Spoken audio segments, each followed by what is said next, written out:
안녕하세요. 역사 돋보기입니다. 거란족의 역사 마지막 4부입니다. 여진족이 세운 금나라의 공격을 피해 궁성을 나와 서쪽으로 도주했던 요나라의 마지막 황제 천주제가 1125년 잡히면서 공식적으로 요나라가 멸망하였습니다. 이제 동북아시아 북방은 여진족의 국가 금나라의 소유가 되었죠. 비록 요나라 멸망 1년 전 황족이었던 야율 대석이 요나라의 일부 세력을 이끌고 중앙아시아로 넘어가 서요, 즉 카라키타이라는 국가를 따로 만들었지만 이 국가는 지배층 일부만 거란이었을 뿐 피지배층들은 대부분 현지의 투르크 계열 제족이었습니다. 그리고 거란인 대부분은 요나라 멸망 후 원래 그들의 발흥지이자 고향이라고 할 수 있는 요하라는 강 부근에서 다시 부족 단위로 퍼져 살고 있었습니다. 그랬던 거란족들이 다시 역사에 등장한 건 13세기 초 몽골족을 통합한 징기스칸이 여진족의 금나라와 싸울 때였습니다. 징기스칸은 금나라를 공격하면서 요하 부근에 있던 거란족이 금나라에 대항하여 싸우도록 이간질하고 부추겼습니다. 거란족은 과거 요나라가 멸망할 때 숱한 핍박을 당하고 요나라 황족의 직계들이 도륙당하는 등 여진족에게 쌓인 게 많았고 그들은 징기스칸의 권유에 따라 몽골족의 금나라 공격에 힘을 보탰습니다.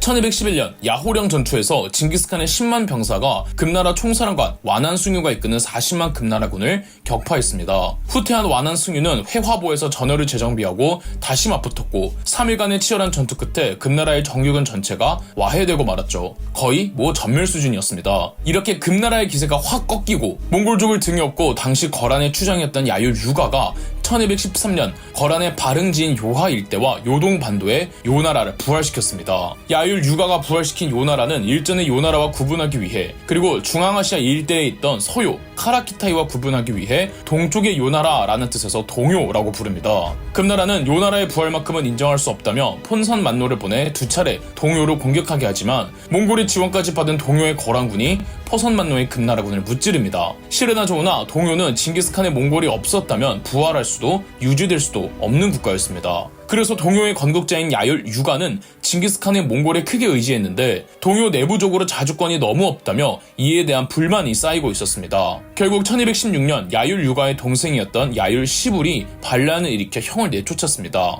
야율 시불은 형과 다르게 몽골에게도 반기를 들었습니다. 야율 시불이 형을 쫓고 정권을 탈취한 요나라를 다시 후요라고 구분하죠. 쫓겨난 야율 유가는 몽골로 귀순했는데 징기스칸은 이 야율 유가와 자신의 신복 중 한 명이었던 무칼리를 내세워 후요를 계속 공격했습니다. 징기스칸이 자신에게 반기를 든 후요를 공격하느라 잠시 몽골 금나라 전선이 소강 상태에 접어들죠. 거란의 후요는 무칼리가 이끄는 몽골군의 공격을 전혀 버티지 못했습니다. 심지어 여진의 금나라도 후요를 지속적으로 공격했죠. 공격을 받는 과정에서 싸움에서 지고 도망친 거란의 잔당이나 유민들이 어디로 도주하겠습니까? 지리상 고려겠죠. 거란의 잔당과 유민들은 압록강을 넘어 고려로 들어와 고려 북방의 말들을 약탈하는 등 말썽을 피웠으며 점차 거란인들이 과감해지더니 더 밑으로 남하하는 게 아닙니까? 고려 입장에서도 말썽을 피우는 거란 유민들을 반드시 처리해야만 했습니다. 심지어 거란인들이 평양 근처까지 내려옵니다. 후요를 공격하던 몽골의 사령관 무칼리는 살리타를 고려로 보내 거란의 잔당들을 토벌하도록 했습니다.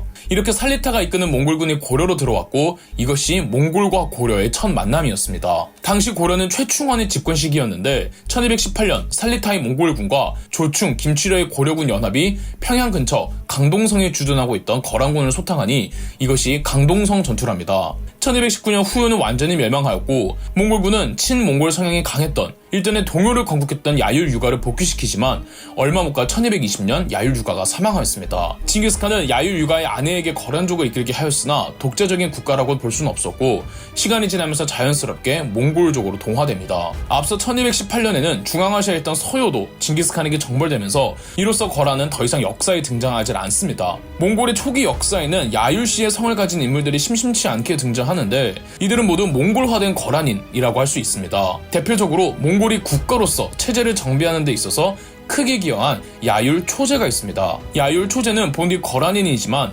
여진의 금나라 관리였는데 금나라가 징기스칸에게 공격받을 때 몽골로 넘어왔습니다. 징기스칸이 야율 초제를 살펴보니 학식이 박식하고 전시의 전략도 잘 짜는 인재였던지라 그를 가까이 두며 총애하였죠. 징기스칸 사후 야율 초제는 오고타이를 적극적으로 밀고 정치적으로 지원해주어 오고타이가 몽골의 2대 대칸으로 등극하는데 결정적인 역할을 해주었습니다. 당연하게도 야율초제는 오고타이 칸 정권의 핵심 인사였고 재상이 되어 대몽골 제국의 행정제도를 수립하고 정비하여 대몽골 제국이 단순히 기병대만 앞세운 유목국가가 아닌 정식적인 국가의 체제를 갖춘 국가로 시스템화하였죠. 몽골 초기 역사에서 절대 빠지지 않고 등장하는 인물이 바로 거란인 야율초제입니다.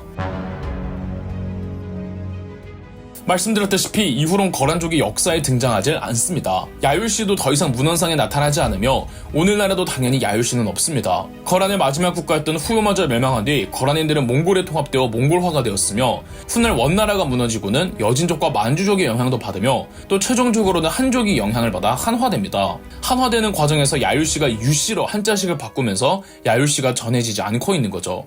아무리 거란족이 몽골화가 되고 한화가 되어도 엄연히 이들은 정통 몽골족도 아니고 정통 한족도 아니기에 그들만의 정체성이 있지 않겠습니까? 과거 거란족의 후손들은 오늘날에 어디에 어떻게 살아가고 있을까요? 오늘날 중국을 구성하는 소수민족들 가운데 내몽골 지역과 헤이룽 장성에 분포해 있는 다우르족이 거란의 직계 후손이라고 보고 있습니다. 다우르족의 인구는 약 13만 명에 이릅니다. 17세기 청나라가 헤이룽 장성 일대에서 러시아와 싸울 때 다우르족을 군대로 동원하였다는 기록이 있죠. 청나라는 다우르족을 8기군으로 편입시켜 러시아와 분쟁에 대비하는 국경 수비대로 활용하였는데 이때도 청나라에서는 다우르족을 거란의 후예라고 기록해두고 있었습니다.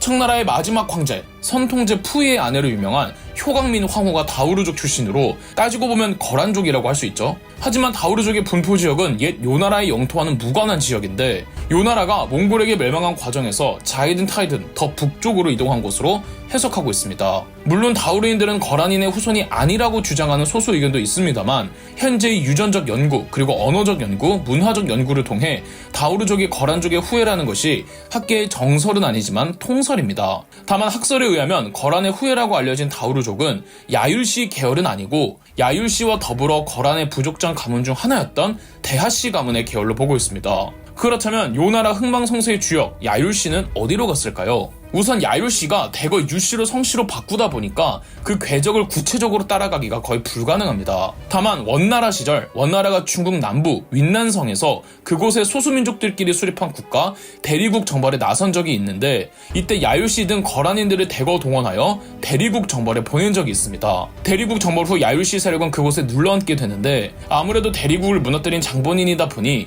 현지 소수민족들에게 원수부족으로 찍혀 살아가기가 힘들었고 그래서 그들은 야율시를 버리고 다른 한화된 성씨를 채택하였다고 합니다. 그래서 그 이후 야율시의 궤적은 역시 알 수가 없지만 오늘날에도 윈난성의 어느 한 소수민족들은 그들이 거란의 후예라고 하고 있으며 언제일지 모를 정도로 아주 오래전부터 야율시의 사당을 짓고 제사를 지내고 있다고 합니다. 지금까지 거란족의 역사였으며 그럼 역사 돋보기였습니다. 저희 역사 돋보기가 멤버십 가입을 시작했습니다. 멤버십 가입을 해주신 분들 덕분에 영상 제작에 큰 도움이 되고 있습니다. 감사합니다. 영상 재미있으셨다면 구독과 좋아요, 알림 설정까지 해주시면 감사드리겠습니다.